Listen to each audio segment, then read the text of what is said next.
할렐루야. 네, 지난 시간에 우리가 야고보서 말씀을 통해서 버릴 것과 받을 것에 대해서 말씀을 나눴습니다. 여러분, 무엇을 버려야 되죠?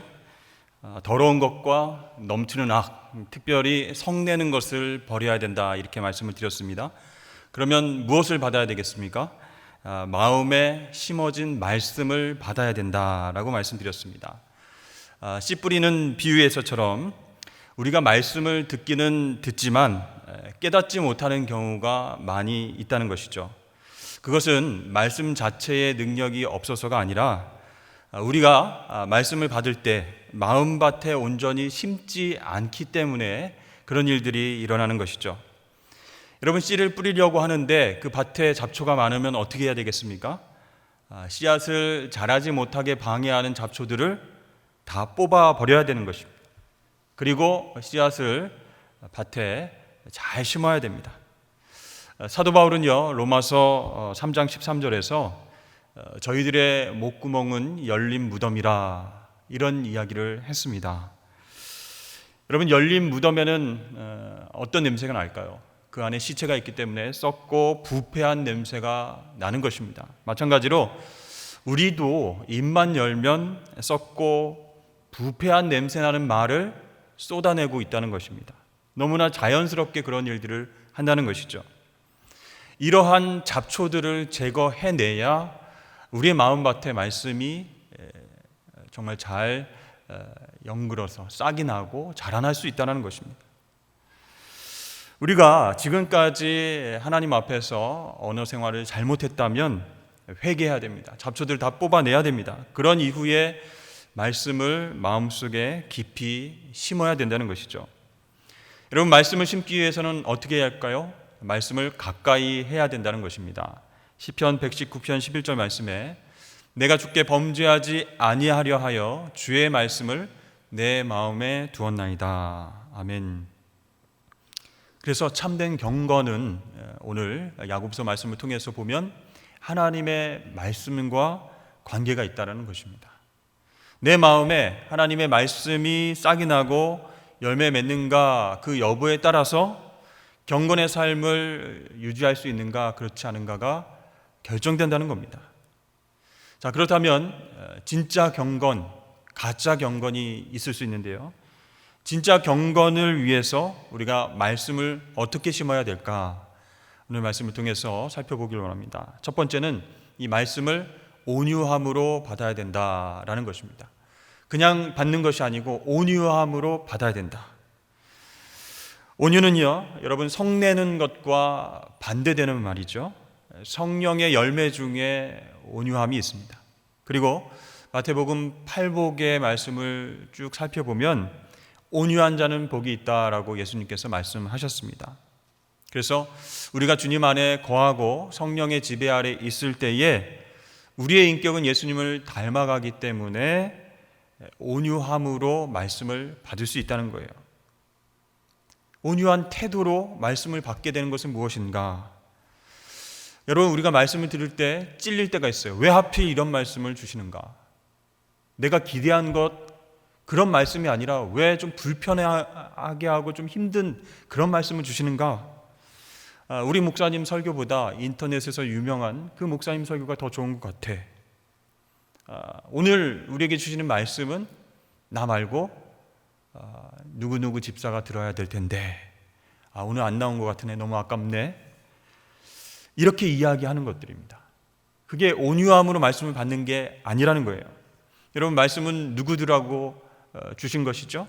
나 들으라고 하나님 주신 것입니다. 저 사람이 아니고 나에게 주신 말씀입니다.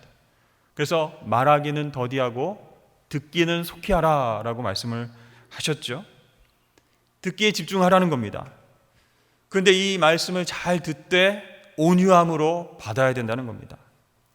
아까도 말씀드렸지만 이 온유는 성숙의 열매이고 성령의 열매입니다. 그러므로 말씀을 들을 때요, 우리는 평가하듯이 들어서는 안 된다는 것이죠. 어떤 목사님의 설교와 비교하듯이 또 점수를 매기듯이 듣지 말아야 됩니다. 수많은 교회와 수많은 목회자들이 있는데 각 교회 목회자를 통해서 주시는 고유한 하나님의 메시지가 있는 것입니다. 요즘은 또 유튜브나 인터넷을 통해서 수많은 유명한 우리 설교자들의 설교를 들을 기회가 많이 있습니다. 그런데요, 그 말씀을 내 기준으로 평가하고 판단하고 비교해서는 안 된다는 겁니다. 그게 온유함으로 말씀을 받는 게 아니라는 거예요. 결국은 어떻게 되죠? 은혜를 받지 못하게 됩니다. 분석하고 비판하고 불평불만하는 도구로 하나님의 말씀, 설교가 쓰일 수 있다는 겁니다. 두 번째는요, 지적인 호기심으로 듣지 말아야 된다는 것입니다. 어떤 분의 설교는 굉장한 인포메이션, 정보를 담고 있습니다. 그러나 설교는요, 어떤 정보를 전달하는 것이 아닙니다. 하나님의 말씀이 선포되는 시간이에요. 그래서 청중과 세상과 환경 속에서 하나님의 마음과 메시지를 잘 분별해서 어떻게 살아야 될 것인가 결단하는 그런 시간이라는 거죠. 그래서 이 설교를 들을 때에, 말씀을 받을 때에 재미나 지적인 호기심을 충족시키려는 그런 마음으로 들으면 안 된다는 겁니다. 그것은 온유함으로 말씀을 받는 게 아니라는 거예요. 여러분, 참된 경건을 위해서 두 번째로 말씀을 실천해야 된다라는 것입니다. 자, 본문 말씀에 보면 이 말씀을 거울로 비유하고 있는 것을 우리가 보게 되죠.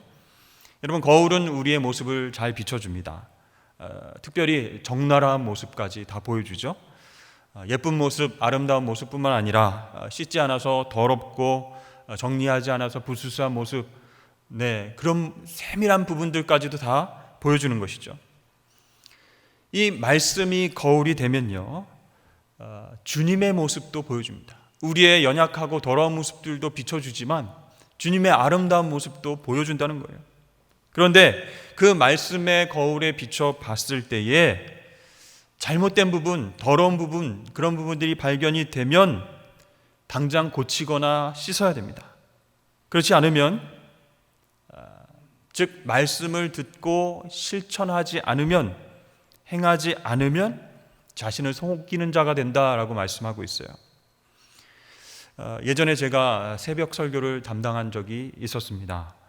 근데 일주일 동안 이제 새벽 설교를 담당하는데요, 그 전날 좀 피곤한 일이 있었는지 늦게 일어났습니다.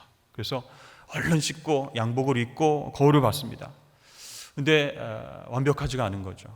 평소에도 완벽하지 않았지만 그날은 더 힘들었습니다. 왜냐하면 머리도 좀 부스 떠 있고 부스스했습니다. 그래도 새벽이니까 괜찮겠지. 성도들도 새벽 예배 나오실 때 노 메이크업으로 나오는데 뭐 쌤쌤이지 하면서 그냥 늦었으니까 그냥 확 간 겁니다. 바쁘게 막 강대상으로 올라갔습니다. 그리고 설교를 시작하는데요, 그날따라 막 조명이 저를 더 환하게 비추는 것 같아서 불안불안한 거죠. 근데 이제 새벽 기도회가 시작이 됐을 때에 몇몇 분들이 이렇게 앞자리에 앉아서 저를 보시는데 이렇게 조금씩 웃는 모습이 보이는 거예요. 그래서 그분들을 애써 이제 물리치고 시선을 멀리하고 나는 괜찮다, 나는 괜찮다, 평소보다 뭐 괜찮다, 이렇게 생각을 했습니다. 머리가 조금 떴겠거니 하면서 끝까지 이제 설교를 마치고 내려왔습니다. 근데 나중에 보니까 제가 자켓을 뒤집어 입은 것입니다. 그렇게 하고 설교를 한 거예요. 있을 수 없는 일이죠. 여름이라서 굉장히 얇은 이제 자켓을 입었는데 급하다 보니까 그것을 확인하지 않고 뒤집어 입고 거울을 봤는데도 됐다 하고 교회로 빨리 달려간 것이죠. 여러분, 거울을 보고도 자세히 보지 않으면, 또 고치지 않으면 말씀을 듣고 회개하지 않고 실천하지 않는 것과 똑같다는 겁니다. 나는 괜찮아, 나는 괜찮아, 자기를 고의적으로 속이는 것이 아닙니다. 스스로 속고 있는 것입니다. 그러니까 말씀을 듣기만 하고 행하지 않았더니 어느샌가 체질화되어 있는 것이 바로 죄의 특성이라고 할 수 있습니다. 괜찮다는 거예요. 이렇게 조금 묻은 거 괜찮다는 거예요. 이렇게 살아가는데 다들 아무 문제 없이 살아가는데 거울 봐서 조금 발견된 거 괜찮아, 스스로 속이면서 살게 된다는 거예요. 복음이 내 안에 능력으로 있는 줄 알았는데 없는 거예요. 나중에 보니까 없는 거예요. 거듭난 줄 알았는데 시험이 오니까 믿음이 아예 없는 거예요. 말씀을 들었으면 내 안에 능력으로 역사해야 되는데 안 되는 거예요. 여러분, 이것이 얼마나 불행한 신앙생활이겠습니까? 진짜인 줄 알았던 나의 경건이 가짜다라는 것을 깨닫게 된 날이 온다는 겁니다. 근데 거울을 보고도, 말씀을 보고도 그것을 듣기는 하고 고쳐야지 생각은 하는데 실천하지 않으면 스스로 속이는 것이다. 여러분, 옛날 이스라엘 사람들은 제사를 드릴 때 어떻게 했죠? 제사장이 번제단에서 제물을 불태우고 제물을 바치고 그 다음 물두멍으로 갔습니다. 그래서 그곳에서 손을 깨끗하게 씻습니다. 근데요, 그 물두멍이 놋대야처럼 제사장의 모습을 비춰주는 거예요. 왜 비춰줄까요? 지금 막 짐승을 잡아서 불태우고 왔지 않습니까? 짐승의 피와 더러운 부분들을 물두멍을 보고 씻으라는 거예요. 깨끗이 하라는 거예요. 그리고 나서 성소에 들어가서 본격적인 제사 의식을 하나님 앞에 드릴 수 있다는 것입니다. 여러분, 우리들은요, 말씀 앞에서 적나라한 우리의 모습을 발견하게 됩니다. 그러면 씻어야 됩니다. 씻지 않으면 거룩하신 하나님과의 교제가 불가능하게 된다는 것이죠. 사랑하는 여러분, 말씀을 듣고 실천해야, 행해야 은혜를 경험하게 될 줄로 믿습니다. 평소에는 알지 못했던 그 하나님의 놀랍고 크신 은혜의 깊이를 깨달을 수 있다는 거예요. 여러분 잘 아시는 요한복음 2장에 가나안 혼인잔치 이야기가 나오죠. 거기에서 정말 중요한 포도주가 떨어지자 마리아가 예수님께 청합니다. 그리고 나서 종들에게 이렇게, 하인들에게 이렇게 얘기를 하죠. 예수님께서 무슨 말씀을 하시든지 그대로 해라. 그때 예수님께서 하인들에게 항아리에 물을 가득 채워라 라고 말씀하셨습니다. 근데 정말로 물이 변해서 질 좋은 포도주가 되었죠. 그때 성경은 어떻게 기록하냐면 물 떠온 하인들은 알더라 이렇게 말씀합니다. 말씀에 순종한 자만이, 말씀을 듣고 행한 자만이 은혜를 경험하게 된다는 겁니다. 말씀이 떨어질 때 맞는 말씀이야, 참 은혜롭네, 그렇게 끝내면 안 된다는 겁니다. 지난주에 이런 말씀을 하셨지 기억을 한다고 해도 그게 효과가 없는 거예요. 모르는 것이 됩니다. 내가 순종하고 직접 행동해야, 실천해야 말씀의 능력과 은혜를 경험하게 된다는 것입니다. 예수님께서는요, 누가복음 8장 21절에서 이렇게 말씀하십니다. 내 모친과 내 동생들은 곧 하나님의 말씀을 듣고 행하는 이 사람들이라 그랬습니다. 사랑하는 여러분, 우리는 거울을 보면서 거울이 내게 보여주는 것을 진실되게 받아들여야 됩니다. 거울을 비판하거나 탓해서는 안 됩니다. 예전에 그 태진아 씨가 부른 그런 노래가 있죠. 거울도 안 보는 여자, 거울도 안 보는 여자, 외로운 여자, 그런 노래가 있었습니다. 여러분, 거울은 진실되다는 거죠. 스스로를 속여서는 안 되는 거예요. 거울이 조금 울퉁불퉁하다고, 그래서 내 얼굴이 이렇게 보인다고 거울을 깨트려서야 되겠습니까? 내 얼굴이 달라지겠습니까? 아니죠. 바로 하나님의 말씀이 거울과 같다라고 야고보 사도는 이야기하고 있습니다. 거기에 우리의 모습이 투영된다는, 보인다는 것이에요. 내가 죄인인 것이 보이고 하나님께서 나를 얼마나 사랑하시는지가 보이고, 그것이 보이고 깨닫게 되어지는 것이 바로 하나님 말씀이라는 거예요. 그래서 그 말씀을 가까이 할 때 나의 존재와 나의 가치와 나의 사명이 보이고 깨닫게 되어진다. 그래서 그것을 받아들여야 된다는 것입니다. 또한 거울을 봤을 때, 말씀을 읽었을 때 더러운 부분들이 발견되면 바로 씻어내야 됩니다. 옷이 삐뚤어져 있다면 고쳐 입어야 된다는 것이죠. 이렇게 말씀을 듣고 행하는 자가 되어야 자기를 속이는 어리석은 자가 되지 않는다라고 말씀합니다. 그렇습니다. 말씀을 듣고 행하는 사람이 바로 지혜로운 사람, 능력의 사람이 될 줄로 믿습니다.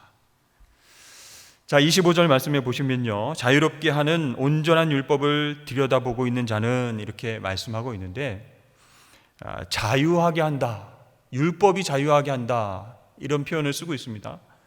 이 야고보 사도가 굉장히 수준이 높았던 것 같아요. 이 말은요, 2장 12절에도 쓴 말인데요, 너희는 자유의 율법대로, 이렇게 얘기합니다. 그러니까 율법이 자유롭게 하는 것과 관계가 있다라는 뜻이죠. 여러분, 일반적으로 법이라고 하면 속박하고 우리를 구속하는 그런 도구로 생각이 듭니다. 그러나 법이라고 하는 것 자체는요, 원래 우리를 자유케 하려고 하는 의도에서 만들어진 것이라는 거예요. 이런 교통신호를 우리가 잘 지켜야 우리가 도로에서 사고도 방지하고 질서 있게 움직일 수가 있습니다. 사거리에서 우회전할 때에도 횡단보도가 있는지 없는지 잘 살피고 일단 정지를 해야 됩니다. 얼마 전에 제가 그것을 깜빡하고 우회전을 하다가 대기하고 있던 경찰분들을 만나게 됐습니다. 그래서 경례를 탁 하시면서 창문을 내리시죠 하면 가슴이 철렁 내려앉으면서 이번엔 얼마짜리를 끊어야 되는가, 이게 한숨부터 나옵니다. 저는요, 그 상황에서 변명하지 않고 네 하고 인정했습니다. 그리고 6만 원짜리 딱지를 그 자리에서 딱 끊었습니다. 속에서는요, 저 부산에 온 지 얼마 안 돼가지고 여기 거리 잘 몰라서 좀 봐주시죠, 좀 싼 걸로 좀 이렇게 좀 끊어주시죠, 이런 말이 여기까지 올라왔지만 그냥 쿨하게 인정했습니다. 6만 원짜리 끊으시죠. 네. 근데 여러분, 우리가 이 교통법, 신호등 무시하고 자기가 편한 대로만 이렇게 운전하고 다니면 어떻게 될까요? 온통 도로가 교통사고로 엉망진창이 될 것입니다. 그래서 여러분, 우리가 신호등을 볼 때마다 저거를 왜 만들어가지고 이렇게 힘들게 기다리게 하고, 언제 이렇게 금방 바뀌어가지고 또 기다리게 하고, 신호등이 파란불이 켜지면 다음 신호등에서 파란불이 켜져서 연동이 잘 돼야지 또 빨간불이 되고, 이렇게 막 그 법을 속박으로만 느끼면, 나를 힘들게 하는 것으로만 느끼면 귀찮고 불편하고 어렵다라는 생각만 듭니다. 그러나 신호등을 다 볼 때마다 참 감사하다, 나 사고 나지 말라고 이렇게 깜빡깜빡 하다가 빨간불이 들어오는구나, 기다리라고 하는구나, 이런 마음을 가져야 여러분 올바른 마음이라는 것이죠. 그렇습니다. 여러분, 모든 법은 자유롭게 하고자 하는 의도가 있는 것이에요.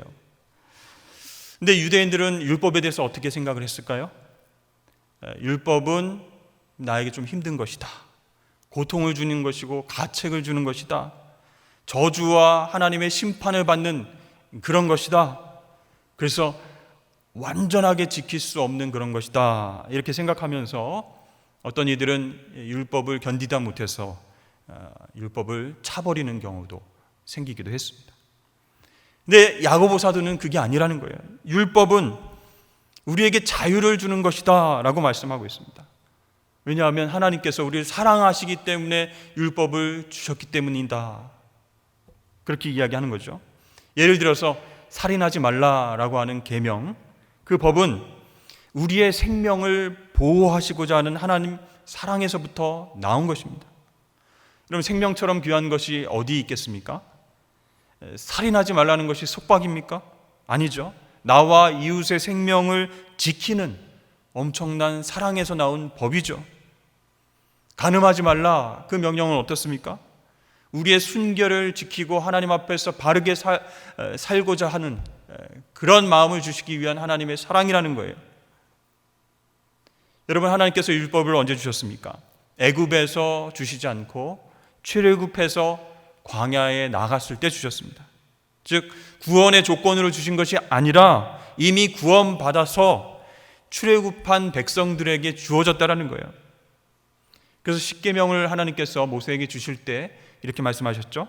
출애굽기 20장에 나는 너를 애굽 땅 종되었던 집에서 인도하여 낸 너의 하나님 여호와라, 이렇게 하나님 자신을 밝히고 있습니다.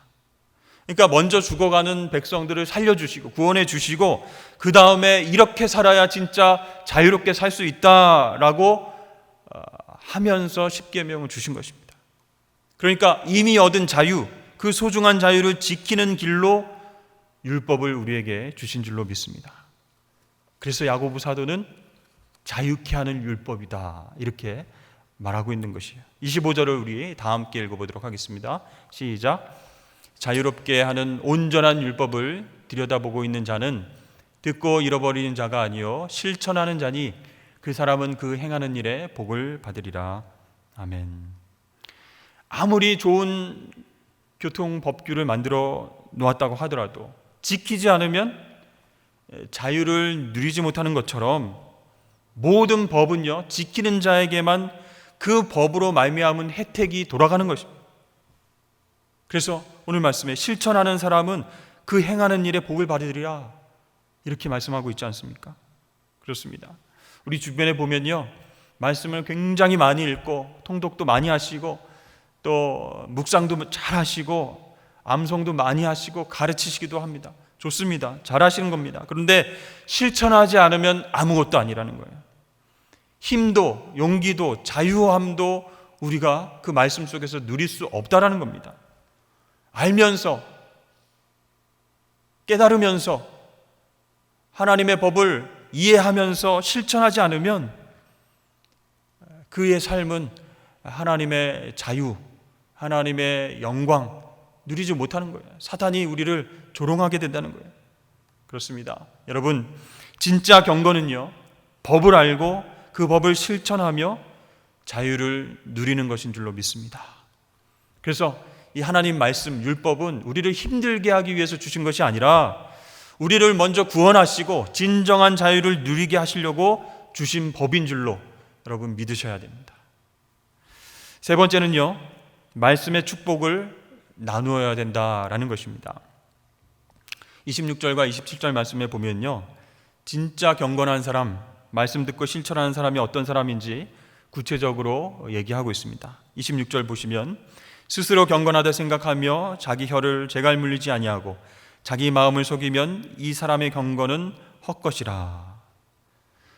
그래서 26절, 27절 말씀 쭉 보면 진짜 경건의 삶을 위해서 세 가지 차원에서 강조하는 부분이 나오고 있어요. 첫 번째는 혀를 조심하라는 겁니다. 말씀을 듣고 실천해서 복을 누리기 위해서는 자유함을 누리기 위해서 말을 조심해야 되는 거예요. 혀를 조심해야 된다는 겁니다. 이 말 조심하는 것이 경건의 삶의 중요한 차원이라는 것이에요. 자신을 거룩하다고 자부하면서 입술을 자유롭게 놀리는 사람들, 그 사람들의 경건은 가짜 경건이다라는 겁니다. 그래서 우리의 인격과 경건이 절제되지 않는 언어 생활로 파괴가 된다는 거예요. 정말 혀로 망한 가정, 혀로 망한 교회, 혀로 망한 그런 공동체들이 얼마나 많이 있습니까? 교회 안에서 말을 많이 하시고 말을 많이 퍼뜨리시고 확인되지 않는 팩트가 아닌 일들을 다 전하시고 이런 분들이 정말 우리 주위를 힘들게 한다는 거예요. 그래서 진짜 경건의 삶을 살기 위해서 우리는 혀를 잘 사용해야 된다라는 것입니다. 우리가 내적인 어떤 성장과 영적인 경험도 중요하지만 일단 먼저 말부터 조심해라 그런 것이죠. 여러분 이것은요 실수할까 봐 조심해라, 인간적으로 실수하고 상처받을까 조심해라 이런 차원도 있지만 더 근본적으로는요 그 말을 누가 들으세요? 하나님이 들으시기 때문에 조심하라 라고 야고보 사도는 얘기하는 겁니다. 여러분 민수기 14장 28절 말씀입니다. 그들에게 이르기를 여호와의 말씀에 내 삶을 두고 맹세하노라 너희 말이 내 귀에 들린 대로 내가 너희에게 행하리니. 자, 이 말씀은요 하나님을 원망하는 이스라엘 백성들에게 하나님께서 하신 말씀. 너희가 말한 대로 내가 행할 것이다. 불평불만한 대로 내가 그렇게 되게 하겠다. 하나님 그렇게 말씀하셨어요. 여러분 그렇습니다. 이 말이요 때로는 기도가 되기도 하고 때로는 저주가 되기도 합니다. 하나님께서 우리의 말을 들으시기 때문에 말대로 되는 거예요. 그래서 조심해야 되는 거예요. 가정에서도 습관처럼 내가 못 살아 정말 너 때문에 못 살아 당신 때문에 못 살아 이렇게 하면 정말 못 살게 되는 겁니다. 너 그럴 거면 집에서 나가. 꼴도 보기 싫으니까 나가. 이게 화 때문에 자녀들한테 얘기했는데 자녀들이 진짜 집을 나가는 겁니다. 또 우리 자녀들과 주위 친구들에게 또 아는 친척들에게 아이고 참 못생겨가지고 얼굴이 왜 이렇게 못났니? 그러면요, 어렸을 때부터 그런 얘기를 들으면 계속 외모에 대한 콤플렉스를 가지고 그렇게 상처받고 살아가는 그런 경우도 많이 있지 않습니까? 여러분, 우리가요 입술로 죄를 지을 수 있다, 그리고 그 말로 상처받을 수 있다, 그런 연약한 존재임을 우리가 항상 인정해야 된다는 것입니다. 로마서 7장에서 사도 바울이 정말 그렇게 고백하지 않아도 될 텐데 그런 얘기를 했어요. 오라 나는 곤고한 사람이로다. 이 사망의 몸에서 누가 나를 건져내랴. 자기도 자기를 주체하지 못하는 연약함이 있다라는 거예요. 네. 정말 곤고하고 연약함이 있는 그런 사람이다. 말에도 실수가 있을 수 있으니 조심해야 된다는 겁니다. 받은 말씀의 은혜가 있는데 그것을 다 쏟아붓느냐 아니면 내 마음에서 싹트게 하느냐, 그것은 우리의 언어 습관과 말에 달려있다라는 것을 명심하고 우리는 혀를 절제할 수 있어야 됩니다. 하나님이 다 들으시기 때문에. 두 번째로요, 진짜 경건은 세상 안에서 자신을 거룩하게 구별하는 것입니다. 우리의 존재가, 하나님의 자녀라고 하는 존재가 구별된 성도인 것처럼 우리의 생활도 구별된 삶을 살아야 되는 거예요. 뭔가 세상 사람과는 구별되어야 된다는 거죠. 거룩해야 된다는 거죠. 여러분, 아브라함은 구별된 성도였고 롯은 구별되지 못한 육신적인 성도였습니다. 결국 아브라함은 하나님께 모든 것을 얻은 그런 축복의 사람이 된 반면에 롯은 탐욕으로 선택했던 모든 것들을 다 잃어버리는 그런 삶을 살게 됐습니다. 이러한 이야기를 통해서, 그러니 저와 여러분들 세속적인 삶을 경계하고 모든 것을 피해 사십시오, 도피적인 태도를 이야기하는 것이 결코 아닙니다. 거룩하게 살기 위해서, 참된 경건을 위해서 세상을 떠나라, 집 팔고 다 팔고 산으로 들어가라, 그런 얘기가 아닙니다. 세상 속에서 나 자신을 지켜내야 된다는 거예요. 그게 참된 경건의 모습이라는 거예요. 셀프 컨트롤이 잘 안 되지만 기도하면서 말씀 붙잡으면서 그렇게 이겨나가야 한다는 겁니다. 그것에 대해서 사도 바울은 고린도전서 9장 27절에서 이렇게 말합니다. 내가 내 몸을 쳐 복종하게 함은 내가 남에게 전파한 후에 자신이 도리어 버림을 당할까 두려워함이로다. 내가 내 몸을 쳐서 복종하게 한다라고 하는 말의 원어는 둘라고고라고 하는 헬라어인데요, 노예를 길들인다라는 뜻의 말입니다. 여러분, 내 몸을 한번 생각해 보십시오. 여러분의 몸을 생각해 보세요. 가만히 내버려 두면 어떻게 됩니까? 욕망대로 움직이려고 하죠. 배부른데도 계속 먹으려고 합니다. 많이 소유했는데도 계속 가지려고 합니다. 또 편한데, 지금 안정적인데도 더 편하려고 합니다.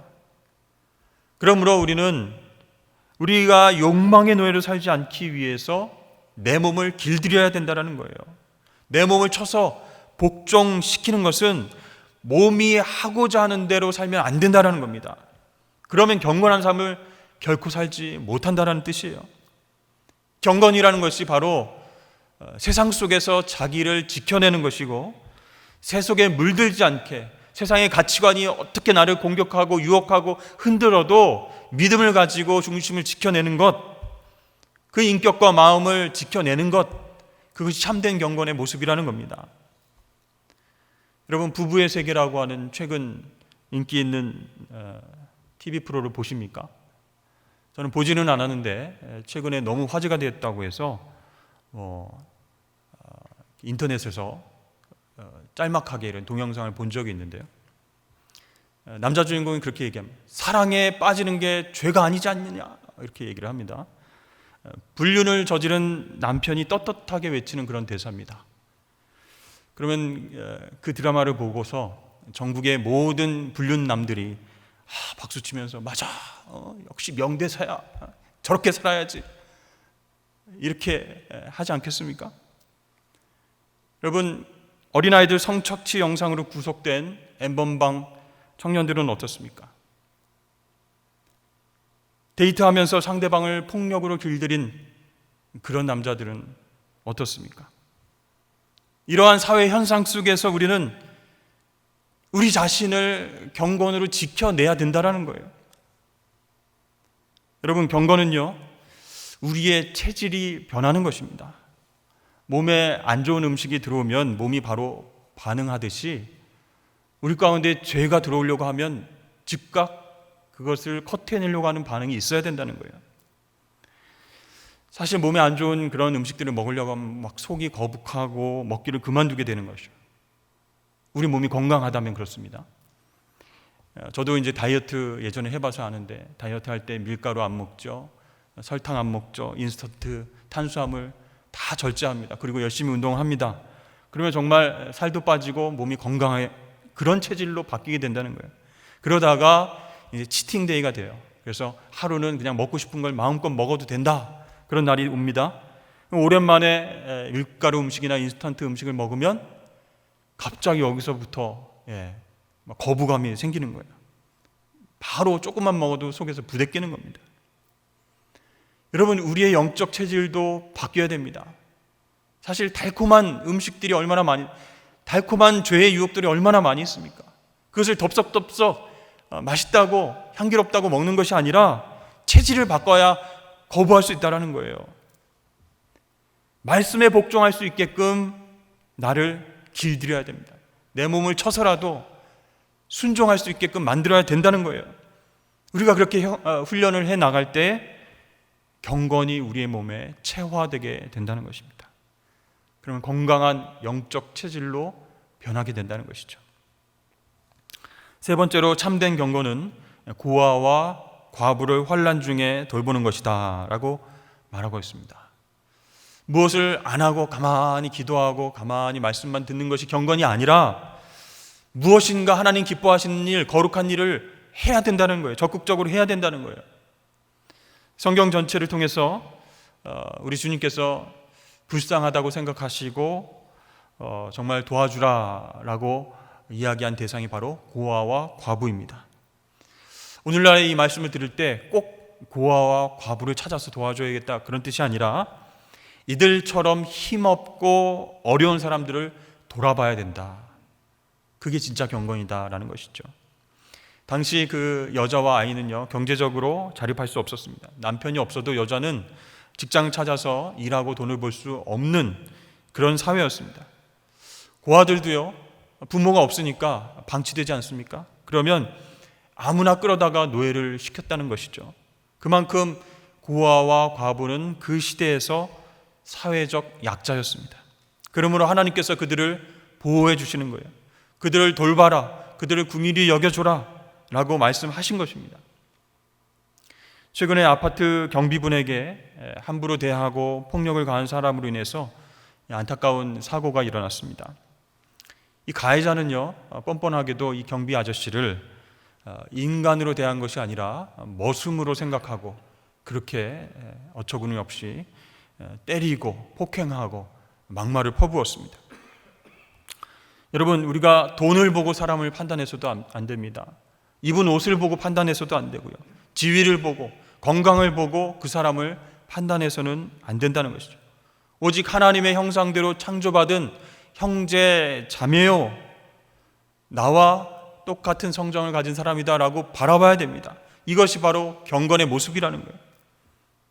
소외된 이들에게 진정한 애정을 갖고 돌보는 사람이, 실천하는 사람이 정말 말씀대로 순종하는 사람이라는 거예요. 그렇습니다. 오늘 말씀을 통해서 말을 조심하고 세상 속에서 거룩의 모습을 지켜내고 어려운 이웃들을 돌보고 긍휼히 여기는 것, 이러한 실천들이 있어야 우리는 주님께서 기뻐하시는 참된 인격으로 성숙하게 된다라고 야고보 사도는 강조하고 있는 것입니다. 사랑하는 여러분, 오늘 말씀을 통해서 우리 자신을 되돌아볼 수 있기를 바랍니다.